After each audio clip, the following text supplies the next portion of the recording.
Hello అండి, good morning అందరికీ. ఈరోజు ఉదయం మీ ఇంట్లో ఏంటి పని చేశారు? మా ఇంట్లో అయితే దోశ అని పల్లీల చట్నీలో ఒక ఉల్లిపాయ వేసానండి. చట్నీ టేస్ట్గా రావాలని ఒకసారి ఇలా మీరు ట్రై చేయండి, చాలా బాగుంటుంది.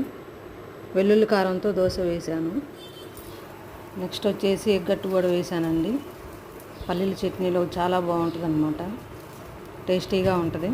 ఒకసారి ఇలా ట్రై చేయండి. దోశ క్రిస్పీగా రావాలంటే కొన్ని టిప్స్ ఉన్నాయండి, కావాలంటే అవి కూడా చెప్తాను మీకు. చట్నీ చూడండి ఎలా ఉందో, చాలా టేస్టీగా ఉందన్నమాట.